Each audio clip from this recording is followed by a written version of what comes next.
제 남편은 연애할 때도 분위기라는 걸 전혀 모르던 사람이었어요.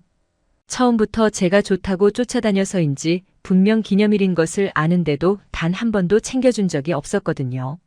아쉽기는 했지만 그래도 그때는 제가 더 좋아했던 건 사실이었으니까 남편에게 따로 티내지는 않았어요.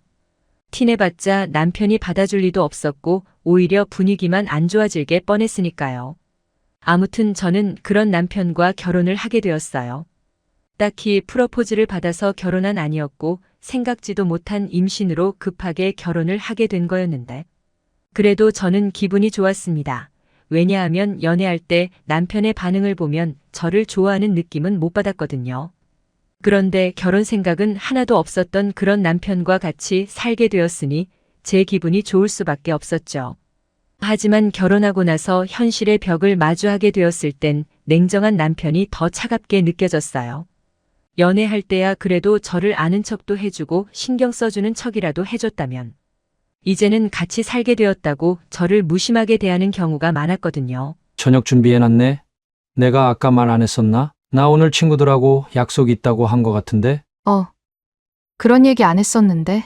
몇 시에 만나려고? 2시간 있다가 나가야 해. 그러면 조금이라도 먹으면 안 돼. 오빠가 좋아하는 찌개도 끓여놨고 동그랑땡도 만들어놨는데. 지금 먹으면 나중에 친구들하고 못 먹잖아. 나중에 먹을 테니까 배고프면 자기나 먹어. 시피도 봐가며 임신한 몸으로 최선을 다해왔는데 항상 결과가 이런 식으로 끝나다 보니까 저도 어쩔 수 없이 지쳐 갈 수밖에 없었죠. 그래도 이혼하고 싶다는 생각은 하지 않았어요. 비록 제가 원하던 결혼 생활은 아니기는 해도 곧 있으면 아이도 태어날 거니까. 엄마인 제가 우울해하거나 부정적인 생각을 하면 안 된다는 생각 때문이었죠. 하지만 이것도 모두 다 무너져 내려버렸어요. 아이가 태어나면 예뻐하고 잘해주고 싶은 마음만 가득할 줄 알았는데 남편의 무관심과 하루 종일 아이만 돌봐야 하는 제 입장에선 제가 점점 사라져간다는 느낌을 받았거든요. 그래서 어느 순간부터 무기력한 하루를 보내게 된 것 같아요. 그리고 저의 무기력함 때문에 아이는 우는 날이 많아지기만 했고 남편은 또 남편대로 스트레스를 받기 시작했습니다. 요즘에 왜 그래? 자기 원래 안 그랬잖아? 미안해. 요즘에 기운이 없어서 그랬어. 기운 없을 게 뭐가 있어? 집에서 애만 보는 게 그렇게 힘들어? 나도 몰라. 저도 어떻게든 이 무기력감을 해소하고 싶었어요. 그래야 아이한테도 잘하고 남편한테도 이런 소리 안 듣고 살 수 있었으니까요. 하지만 저의 의지와는 다르게 저의 무기력은 갈수록 심해지기만 했습니다. 그래서였을까요? 어느 날 남편이 병원을 가자고 하는 거였어요.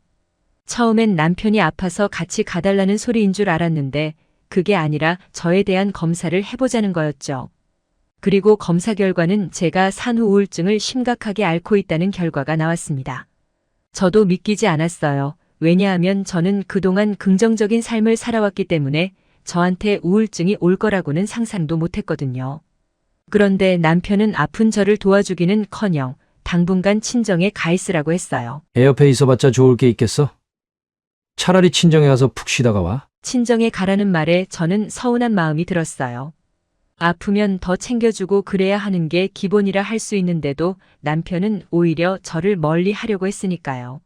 하지만 서운한 건 서운한 거고 산후 우울증에 걸린 제가 할 수 있는 게 없다는 걸 알고 있던 저는 그저 남편이 하라는 대로 할 수밖에 없었죠. 그렇게 짐을 싸고 남편의 차를 타고서 친정에 도착을 했는데 뭔가 이상했어요. 기존에 제가 알고 있던 친정집이 아니었거든요. 원래라면 샤시도 낡아서 겉에서만 봐도 허름하게 보여야 하는데 샤시도 새로 바뀌어 있었기도 했고 집에 들어가 보니 낡은 가구며 오래된 가전제품들이 전부 다 다른 제품으로 바뀌어 있었던 거였죠. 그런데 이게 끝이 아니었어요. 제가 초등학교 시절 때부터 쓰던 장판도 전부 다 교체된 상태였어요. 이게 무슨 일인가 싶어서 엄마한테 물어봤더니 전부 다 남편이 해주고 간 거라고 하더라고요. 박서방이 집 수리해주면서도 너한테는 말하지 말라고 하길래 내가 말 안 했던 거지. 모든 이야기를 듣고 나서 왈칵 눈물이 흘러나왔어요. 그동안 저는 남편이 저를 싫어해서 집에 있기보단 나가서 친구들하고 노는 거라고 생각을 했었는데 남편은 친정집에 와서 조금씩 집 수리를 해주고 있었던 거였죠. 물론 가구며 전자제품들이 새 제품은 아니었지만 그래도 좋은 제품을 가져와서 수리하고 닦아서인지 새 제품하고 크게 달라 보이지도 않았어요. 저는 너무나 고마운 마음에 남편을 보며 고맙다고 말을 했지만 남편은 부끄러운 건지 귀가 빨개진 채로 저보고 빨리 극복하라고만 했어요. 괜찮아지면 말해 데리러 올 테니까. 다행히 저만 품고 있던 오해를 풀어서인지 금방 괜찮아져서 며칠 있다가 다시 집으로 갈 수 있었어요. 뭐 집에 있는 동안 엄마와 이런저런 이야기도 많이 하면서 남편에 대해서도 많이 알게 되었는데 저희 남편이 친정에 와서도 저한테 하는 것처럼 그냥 퉁명스럽게 이것저것 많이 고쳐줬다고만 하더라고요. 엄마는 제 남편이 감정 표현이 많이 서투른 것 같으니까 저보고 괜한 오해는 안 했으면 싶다고 하셨는데 저도 이젠 남편이 어떠한 사람이 정확히 알아서 저 혼자 안 좋은 쪽으로는 생각 안 하기로 했어요. 그래서인지 지금은 이전처럼 우울증 같은 증상은 나타나지 않고 있어요. 오히려 한 번씩 퉁명스럽게 구는 남편한테 사실을 이랬지?